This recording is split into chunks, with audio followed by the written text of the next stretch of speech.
mga boss, pero gagawa pala tayo ng paputok na pwede sa ilalim ng tubig mga boss. So ito yung mga materialis natin mga boss.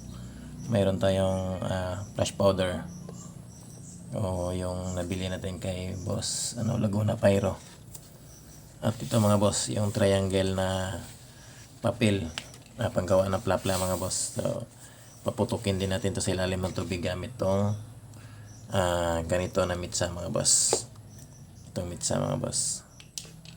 So try natin mga boss. Ang kagandahan sa papel na nabili natin kay mga boss, kay Laguna Pyro, makapal na siya mga boss sobrang kapal na niya mga boss tapos naka doble pa siya. So sabog nito talagang buong buo mga boss. So panoorin nyo na lang mga boss. Pero hindi tayo magte-test sa open area kasi baka mabulabog yung mga kabahayan doon. So ito mga boss, kargahan natin ng flash powder.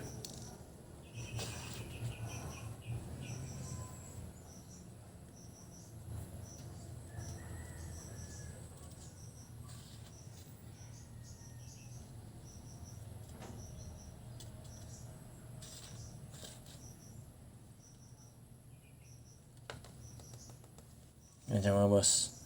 Puno yan mga boss. So ito din yung gagamitin natin na mitsa. Itong improvised na mitsa natin mga boss. So maganda kasi ito siya mga boss, kasi pag itapon mo sa tubig talagang tuloy-tuloy yung apoy niya mga boss pag nasindihan siya mga boss. So improvised lang na mitsa ito mga boss. Pati yung sa mga gamit natin sa takip mga boss, improvised lang yan na mitsa. Pero nabili lang natin yan, maraming nagbibinta nito mga boss, ganito mitsa. Tapos ginawa lang natin ng paraan para hindi siya matupi, para tuloy-tuloy yung apoy niya kahit may tubig man o maulan panahon. So ito mga boss, kargahan lang natin.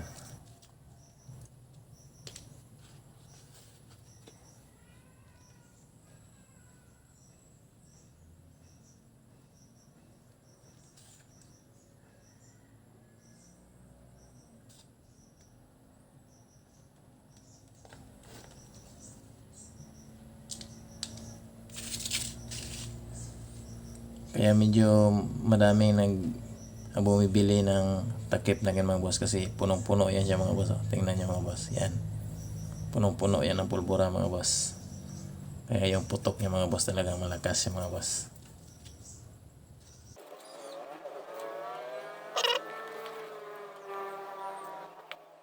Ito nga pala yung pulbura na nahalo natin nung nakaraang araw mga boss, yung galing kay boss Laguna Pyro. So dito rin na mga boss, gagawa din tayo ng triangle na pwede sa ilalim ng tubig.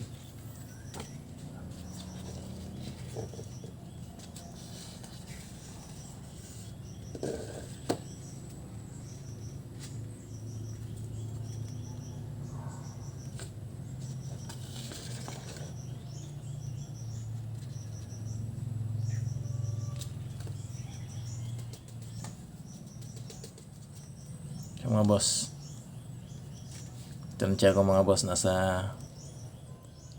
12 to 13 grams yung laman nito mga boss. Hindi natin masyadong punuin kasi masyadong malakas na siya mga boss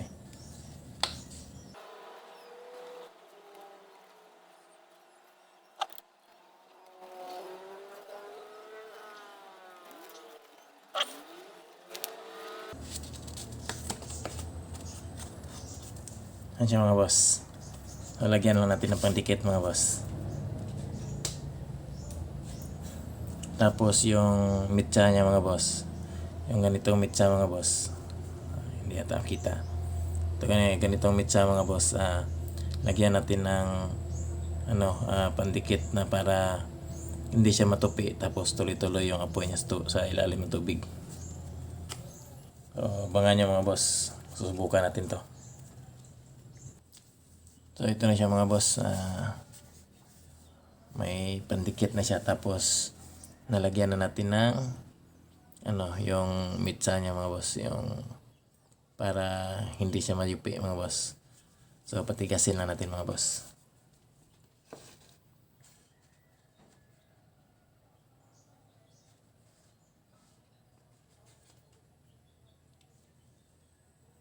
Ito mga boss, lagyan na lang din natin ng pandikit para sure na walang singaw.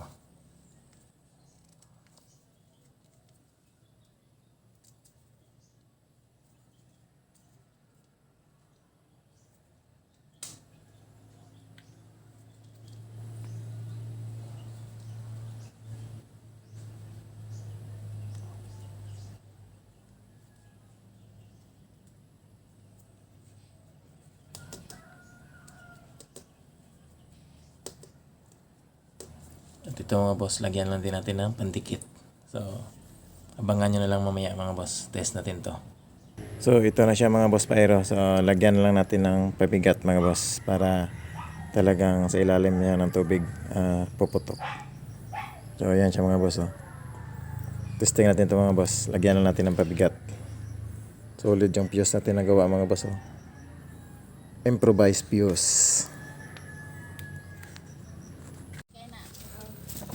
Ito mga boss Pyro, nalagyan na natin ng bato mga boss para sa tubig natin paputokin. Try natin ito mga boss.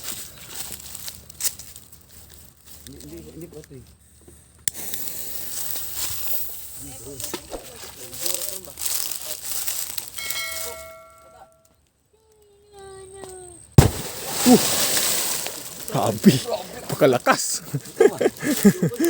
Napakalakas. Oh, yun oh. Daming isda oh.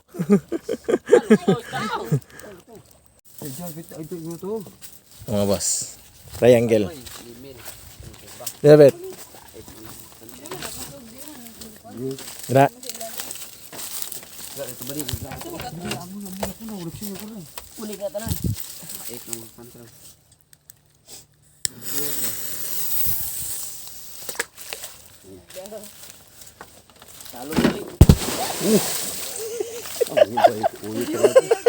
Uyog man ba yan? Ito pa mga boss, try natin. Solid pala yung gawa natin mga boss. Napaka ayos mga boss ah.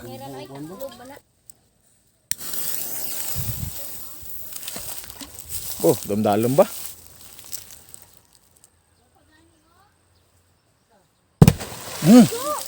Yun, sobrang solid. Pa mga boss, triangle naman itong try natin mga boss. So, diyan natin paputokin. Ito yung firecracker na gawang sambuanga mga boss, na pwede sa ilalim ng tubig. Kaya mas madaming bumibili dito mga boss kasi kahit tag-ulan, pwede.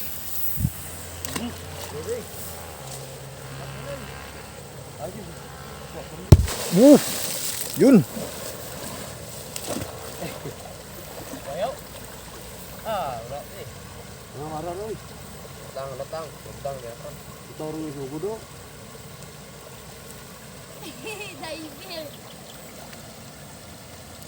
Ito ko marapit to kay idyan ako nabuyan na piyak ko. Raul tawo. Buyan ako dito sa babaw ah.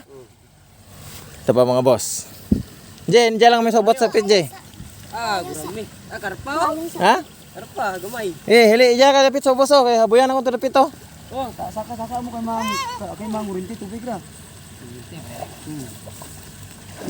Ito pa mga boss, takip na naman. Isa pa, isa. Kapturin oy.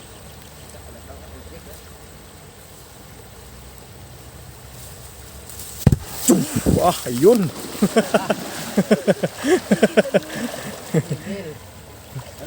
Diyan ka tilo. Diyan tilo, may trapal na diyan tilo. Ha? Diyan, piyak ko. Antay ah. Diyan lang mo. Hindi na.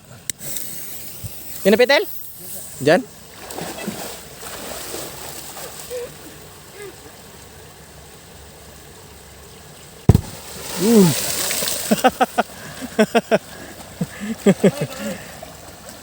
Yan lang mga boss. Maraming salamat.